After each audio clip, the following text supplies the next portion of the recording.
But what has changed in recent years is that the terrorists have also realized they will have a price to pay. On that, let there be no doubt.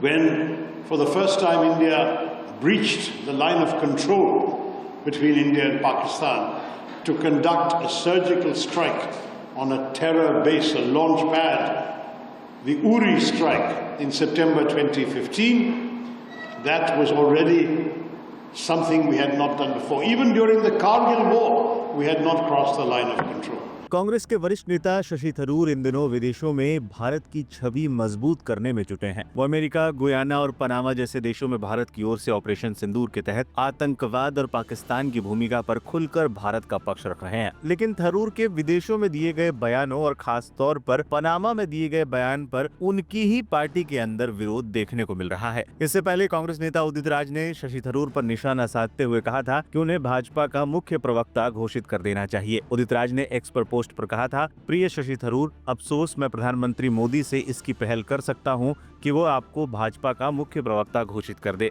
यहां तक कि भारत लौटने से पहले आपको विदेश मंत्री भी घोषित कर दे। आप ये कहकर कांग्रेस के स्वर्णिम इतिहास को कैसे बदनाम कर सकते हैं कि पीएम मोदी से पहले भारत ने कभी एलओसी और अंतर्राष्ट्रीय सीमा पार नहीं की है।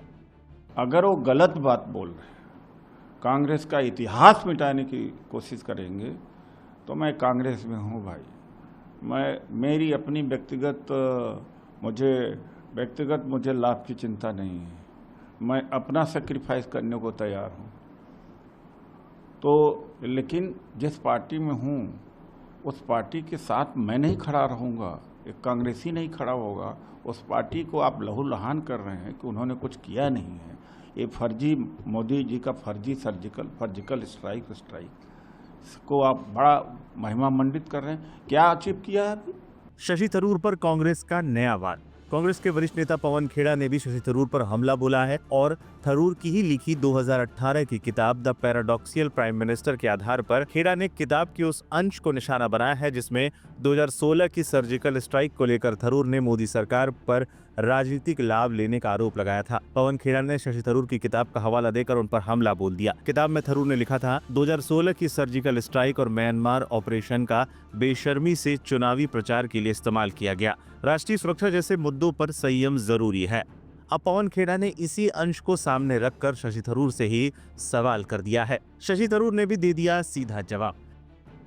अब इस मुद्दे पर उन्होंने बयान दिया है। शशि थरूर ने एक्स पर पोस्ट करते हुए लिखा, मेरे पास आलोचकों के लिए समय नहीं है। उन्होंने लिखा, मेरा बयान अतीत के युद्धों पर नहीं था बल्कि हाल के वर्षों में हुई घटनाओं पर केंद्रित था। हालांकि हमेशा की तरह आलोचकों और ट्रोल्स को मेरे विचारों और शब्दों को तोड़ मरोड़ के पेश करने का स्वागत है, जैसे वो उचित समझे। मेरे पास वास्तव में करने को बेहतर काम है। Good night.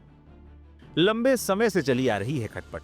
केरल के तिरुवनंतपुरम से लगातार 4 बार के लोकसभा सांसद शशि थरूर को लेकर हाल के कुछ सालों में इस तरह की खबरें आई हैं कि पार्टी के कुछ फैसलों से वो खुश नहीं हैं। खबरें तो यहां तक सामने आई थी कि जब कांग्रेस अध्यक्ष की चुनाव हो रहा था तो वो गांधी परिवार के खिलाफ जाकर चुनाव लड़े थे। हाल ही में केरल की वामपंथी विजयन सरकार की नीतियों और प्रधानमंत्री नरेंद्र मोदी के अमेरिकी राष्ट्रपति से मुलाकात की उन्होंने तारीफ की थी और अब ऑपरेशन सिंदूर के बाद केंद्र सरकार ने जैसे ही विदेश में ऑल पार्टी डेलीगेशन भेजने का फैसला किया तो चर्चा शुरू हो गई कि इसमें शशि थरूर का नाम जरूर होगा। लेकिन कांग्रेस पार्टी ने डेलीगेशन में जाने के लिए जिनके नाम दिए उनमें थरूर का नाम था ही नहीं। लेकिन इसके बावजूद केंद्र सरकार ने शशि थरूर का नाम डेलीगेशन में डाला। इस घटनाक्रम ने एक बार फिर कांग्रेस पार्टी की अंदरूनी मतभेदों को उजागर कर दिया है।